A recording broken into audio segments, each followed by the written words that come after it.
If you're the only person in the business and the only person running the business, then you'll be setting up as either a limited company with just you as the sole director and shareholder, or you would just be a sole trader. The advantage of running your business as a sole trader is it's a little bit more informal than running it through a company.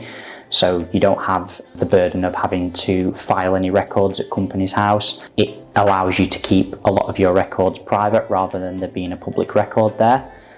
But the advantage of running your business through a company is that companies have what's called limited liability. So the individuals behind the company, who are the directors and the shareholders, who are the owners of the company, they are not personally liable for the debts of the company.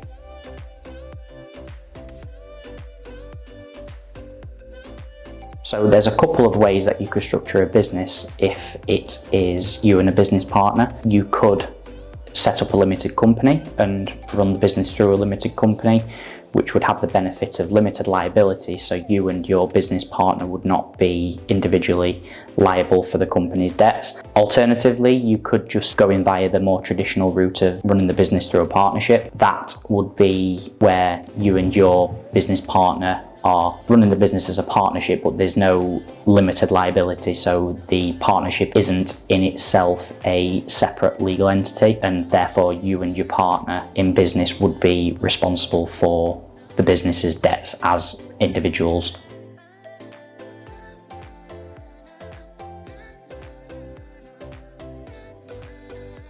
The difference between a shareholder agreement and a partnership agreement very much depends upon how the business is structured. If you're running the business through a limited company, then you will have, or you might want to have, a shareholder agreement. If you're running the business through a partnership, then you might want to have a partnership agreement. The sort of things that you might expect to find in a shareholder agreement or a partnership agreement may relate to things such as decision making, how certain things that individuals can and can't do, how individuals are remunerated, so how they receive their money through the business. All of these things are things that we could potentially look at putting in a shareholder agreement or a partnership agreement.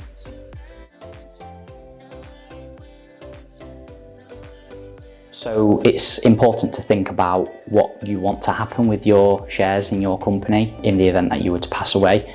It is really as simple as leaving the shares to whoever you may want to leave them to. However, it's also worth thinking about succession planning and whether the person who you're leaving your shares to actually want those shares. It could, for some people, be a burden leaving shares in a private limited company to other people who have no interest in continuing with the business. So it's worth having a think about that and potentially speaking to us about whether there's anything that you could do to think about a succession plan or put something in place to allow the beneficiaries to benefit from the value of the shares without actually receiving the shares themselves.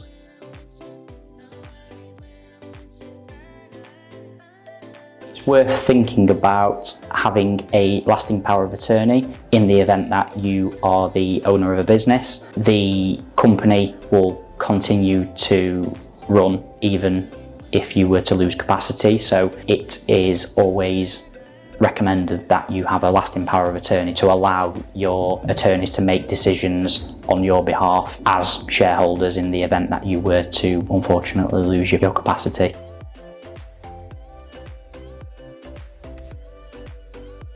So when you're selling a business, it's worth thinking about how you're going to structure the sale. It can be done by one of two ways. You could sell the assets in the business, or you could sell the shares in the business.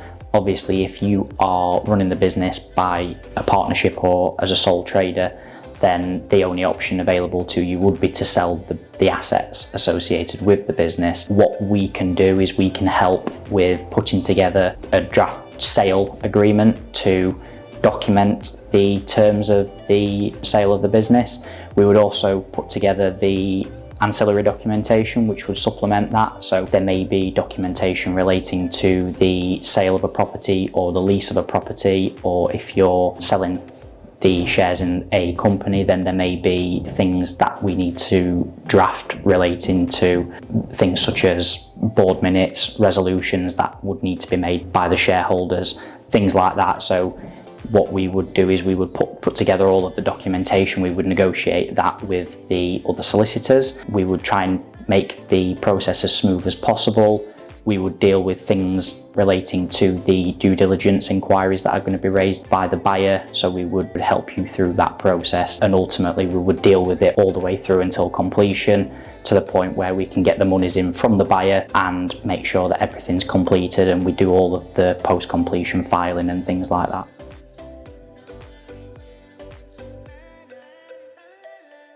I think it's important that you think about having terms and conditions. If you are a business and you're engaging with customers and clients, it allows you to enter into agreements with those customers and clients on your terms. It's really important that you cover off in the terms and conditions everything that you want to cover off. So things such as payment, things such as the scope of the work that you're going to be doing, standard of work that is expected of you, and it's important to make sure that that's all covered off in there, so that it helps set out the terms and conditions of the contract, which will allow you to avoid any future liability.